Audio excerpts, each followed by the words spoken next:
কিন্তু তার সন্ধান পায় না, তার পরিচয় পায় না। দেখতে দেখতে 7 দিন হয়ে গেল। জোরে বলেন কয়দিন? 7 দিন যখন হয়ে গেছে, লুব্ধ ছেলেটা তো একেবারে নৈরাশ হয়ে গেছে। এটা তো বিয়ে করেনি না, আমারে পাক করায়, আমারে কষ্ট দেওয়া। মনে মনে কয়, আবার কয় না না না, নবী তো বলছে অবশ্যই অবশ্যই আমি খুঁজে পাবো। 7ম দিনের শেষ বেলায় আল্লাহু আকবার চাইতে চাইতে চাইতে গ্রামে চলে গেল। এক মুরব্বী মানুষ পাইল।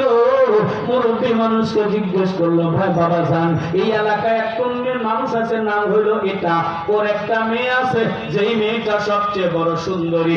নাম বলার পরে, পরিচয় বলার পরে বুড়া লোকটা ডাক দিয়ে বলে, যাও এই সোজা যাও, যাইতে যাইতে একটা গ্রাম পাইবা, ওই গ্রামে দেখবা বিরাট বড় একটা বাড়ি, ওই বাড়িতেই হয় লোকটার বসবাস করে, ওই আব্দুল্লাহ তুমি সেখানেই পাইবা।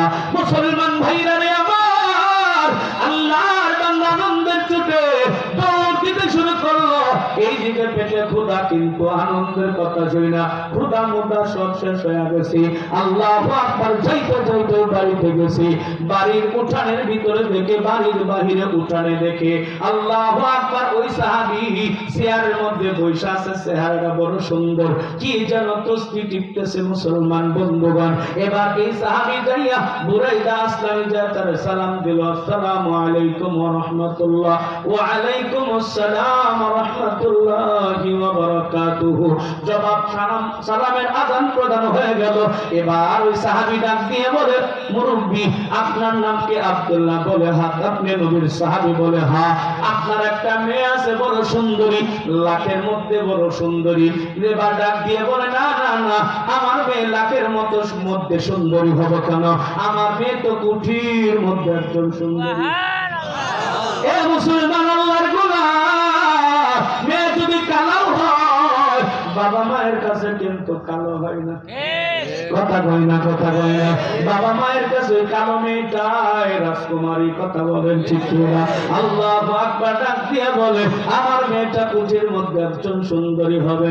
ডাক দিয়ে বলে, আপনার বংশটা সবচেয়ে বড় বংশ। বলে হা হা হা, এই আরবের মধ্যে নবীর বংশের পরে আমার বংশটা। আপনি নাকি জমিদার? বলে হা হা, আমি একজন জমিদার, কোটি কোটি টাকার সম্পত্তি জমি জমা আমাদের আছে। এবার চিঠিটা বাড়ি কইরা আল্লাহু আকবার হাতে দিয়া বলে, আমার নবী পাঠায় দিছে, আপনার ওই সুন্দরী মেয়েটাকে আমার কাছে বিবাহ দিবেন। সুবহানাল্লাহ। ডাইরেক্ট সুবহানাল্লাহ কয় না? Direct action. আবার কি ডাক দিয়া বলে বিবাহ দিবেন। এই কথা শোনার পর সাহাবী তেলাগে গুনে চলে উঠছে, মেয়ে কি আর বুলা কি।